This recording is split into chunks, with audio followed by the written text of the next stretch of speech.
नमस्कार। नीट के इस वर्ष की परीक्षा और परिणाम दोनों से हमारे विद्यार्थी और उनके अभिभावकों का मन बहुत आहत हुआ है। हम सभी शिक्षक जो सीधे सीधे विद्यार्थियों से जुड़े हैं उनके साथ खड़े हैं। वैसे तो यह हर वर्ष होता है, लेकिन इस वर्ष कुछ अधिक हुआ है। हमारे देश में सभी एग्जाम में पेपर लीक होना, डमी कैंडिडेट बैठना आम बात है, जबकि बहुत सख्त चेकिंग प्रक्रिया है। फिर भी हमारे यहाँ सब संभव है, क्योंकि इसके लिए असली दोषियों को जिम्मेदार नहीं बनाया जाता, उन्हें तो बचाया जाता है। और जो पकड़े जाते हैं उनके लिए भी कठोर सजा का कोई प्रावधान नहीं है। यदि परीक्षा एजेंसियों के अधिकारियों को जिम्मेदार बनाया जाए, जिस सेंटर पर गड़बड़ हुई है उसके प्रमुख को जिम्मेदार बनाया जाए और कठोर सजा के साथ साथ पूरी प्रक्रिया में हुए खर्च को उनसे वसूल किया जाए, तो शायद कुछ इस पर रोक लगे। सुप्रीम कोर्ट द्वारा आए निर्णय से थोड़ी राहत अवश्य मिली होगी। सभी की परीक्षाएं दोबारा कराना एक लंबी प्रक्रिया भी हो जाती और इससे उन बच्चों को जिन्होंने शायद मेहनत की है उन्हें उतना फायदा नहीं हो पाता, ऐसा लगता है। इसके लिए उन 1563 बच्चों को यह ऑप्शन देना कि वे चाहे तो दोबारा परीक्षा दे सकते हैं, कुछ राहत की बात हो सकती है, पूरी तरह समाधान तो नहीं कहा जा सकता। मेरा सभी विद्यार्थियों और अभिभावकों से आग्रह है कि वह अपने आप को शारीरिक और मानसिक कष्ट देकर इन एजेंसियों को मजबूत नहीं करें, बल्कि पूरी शक्ति के साथ अपना विरोध जारी रखें, जिससे यह टेस्ट एजेंसियां, सरकार और सुप्रीम कोर्ट मजबूर हो जाए इसकी निष्पक्ष जांच कराने को। इससे आपको तो फायदा होगा ही, आने वाले बच्चों को भी इससे बहुत फायदा होगा। एक अपील आप सबसे और करनी है कि इन कोचिंग सेंटरों, न्यूज चैनलों और कुछ राजनेताओं के चक्कर में पड़कर अपने केस को कमजोर नहीं करना। आपके द्वारा की गई कोई भी कमजोर बातें या गलत एविडेंस अदालत में आपके केस को कमजोर कर देंगी और इन एजेंसियों को मौका मिल जाएगा आपको झूठा साबित करके अपने आप को बचाने का। मैं केवल ध्यान दिलाने के लिए कुछ बातों का यहां उल्लेख कर रहा हूं। मेरा उद्देश्य केवल आपको सचेत करना है। एनटीए के पक्ष में मैं बिल्कुल भी नहीं हूं। मैं यहां 10 ऐसे बिंदुओं पर ध्यान दिलाना चाहूंगा जिन पर अति आवेश में आकर के हम अपना नुकसान कर रहे हैं, या यह कह सकते हैं कि गलत लोगों के हाथों में पड़ करके हम उन बातों पर विरोध गलत एविडेंस के साथ कर रहे हैं। इससे एनटीए को फायदा हो रहा है। पहला, आयुषी पटेल का एक वीडियो वायरल हुआ, उस पर सभी ने अपने कमेंट दिए कि जी उसकी फटी हुई मिली, उसके मेल किया एनटीए ने वगैरह वगैरह। एनटीए ने सबूत पेश करके इसको पूरी तरह से खारिज कर दिया। झज्जर में भी एक सेंटर से 6 विद्यार्थियों ने टॉप किया। काफी लोगों ने इस पर उठाया, यहां धांधली हुई है, ये हुआ है, वो हुआ है। जो कुछ भी रहा हो, ये जांच का विषय तो हो सकता है, लेकिन कईयों ने तो यहां तक कह दिया कि सब एक ही कमरे में बैठे थे। एनटीए ने सबके रोल नंबर्स डिस्प्ले करके ये बता दिया कि सब अलग अलग जगह के थे और एक कमरे में भी नहीं थे। फिर कुछ विद्यार्थियों को ग्रेस मार्क्स दिए गए कि जी गलत प्रश्न था, इसको पहले से नहीं बताया गया था, पेपर क्वेश्चन गलत था। एक क्वेश्चन गलत था, या ये कहना चाहिए कि उसके 2 आंसर थे। जिन बच्चों ने उन दोनों में से किसी एक को टिक किया या दूसरे को नहीं किया, निश्चित तौर पर उस बच्चे को नुकसान होना था। एनटीए ने अपना तर्क इस पर कितना बढ़िया दे पाई कि अगर हम नहीं करते तो आप लोग ये कहते कि उस बच्चे के साथ न्याय नहीं हुआ, तो ऐसे बच्चे को हमने 5 नंबर का ग्रेस मार्क्स, क्योंकि 1 नंबर उसके कटे और 4 उस प्रश्न के, वो बढ़ाने पड़े। 1563 कैंडिडेट किस आधार पर चुने गए, ये तो हजारों की संख्या में थे। ऐसे भी बहुत सारी बातें जो हम सब उठा रहे हैं, किसी लॉजिक के साथ उठाएं।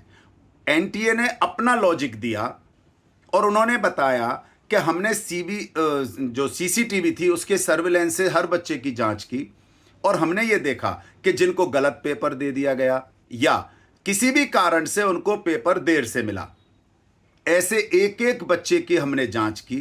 अब कितनी हुई, कैसे हुई, ये जांच का विषय है, लेकिन उनका ये तर्क था उसके आधार पर जिनको अतिरिक्त समय दे दिया गया उन्हें छोड़ दिया, लेकिन जिनको अतिरिक्त समय नहीं मिला केवल उतने बच्चे 1563 निकले थे जिनको हमने ग्रेस मार्क्स दिए थे। उन बच्चों की दोबारा परीक्षा अब होगी। 605 अंक आने पर पिछले साल लगभग 26,000 रैंक थी, इस बार लगभग 58,000 के करीब रैंक आ रही है। बड़ी धांधली है, बीच में बहुत बड़ी संख्या में आ गए हैं।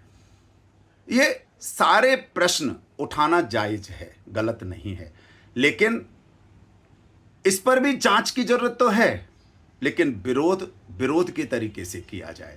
एनटीए ने बताया कि भाई हमारे ही बच्चों के द्वारा जो 5 मई को पेपर के बाद प्रेस रिलीज होती है, अखबार वालों को जवाब देना, हम बड़ा खुश होते हैं कि जी पेपर बहुत आसान आया था, पिछले कई वर्षों से सबसे ज़्यादा आसान पेपर इस बार आया था। ये अखबार की कटिंग कोर्ट में पेश की गई। फिर उन्होंने बताया कि एक एक नंबर पर 5,000 से 8,000 के बीच में बच्चे आ रहे हैं, क्योंकि पेपर आसान था। इस कारण से ये रैंक बढ़ी है और लगभग 3 लाख से अधिक बच्चे इस बार और बढ़ गए हैं, इसलिए भी रैंक बढ़ गई है। एक और प्रश्न जो बहुत ज्यादा उठ रहा है, 718 कैसे आ सकते हैं, 719 कैसे आते हैं? अरे भैया, जब आप लोग विरोध करो, गलत नहीं है, लेकिन फिर कह रहा हूं कुछ लोगों के हाथों में मत खेलो। उन्होंने अपना तर्क बड़े आसानी से पेश कर दिया कि भाई हमने जिन 1563 बच्चों को एक्स्ट्रा ग्रेस मार्क्स दिए थे उसके कारण से उनके ये नंबर आए हैं, अपने पेपर करने के कारण नहीं आए हैं। तर्क दे दिया। आप प्रश्न उठाओ बिना लॉजिक के, वो अपना तर्क देते रहेंगे। 67 टॉपर्स आए, ऐसा हो ही नहीं सकता। पहले 2, 3, 4 ऐसे आते थे, इस बार 67 नहीं, केवल 17 टॉपर्स आए हैं। एनटीए का ये कहना है, केवल 17। 44 तो ऐसे बच्चे हैं जिनके 615 नंबर 715 नंबर थे, क्योंकि उनका प्रश्न गलत था और 5 नंबर जुड़ने के कारण उनके 720 हुए। और केवल 6 बच्चे ऐसे हैं जिनको ग्रेस मार्क्स देने के कारण से 720 हुए हैं। तो ये बहुत सारी बातें जो हम कर रहे हैं। ऐसी एक और कि ग्रेस मार्क्स देने के लिए 2018 का नियम लगाया गया था, तो 2018 के नियम में तो ये था ही नहीं कि एनटीए और जेईई को इससे दूर रखा गया था। बिल्कुल नहीं। हम लोग केवल सोशल मीडिया के आधार पर या व्हाट्सएप यूनिवर्सिटी के आधार पर या कुछ लोगों की बातों में आकर के हम इस तरह का विरोध कर रहे हैं। एनटीए ने 2018 के निर्णय की कॉपी कोर्ट में दे दी, जिसमें कहीं भी इस तरह का जिक्र नहीं है कि नीट में या जेईई में ये लागू नहीं होगा, ऐसा कुछ भी नहीं है। पेपर आउट हुआ, बिल्कुल सही है, अच्छी उस दिन भी खबरें खूब आई थी जिस दिन पेपर हुआ था। एफआईआर भी हुई, लेकिन यह जांच का विषय है कि जहां पेपर आउट हुआ वहां पर कितने बच्चों का सिलेक्शन इसमें हुआ है।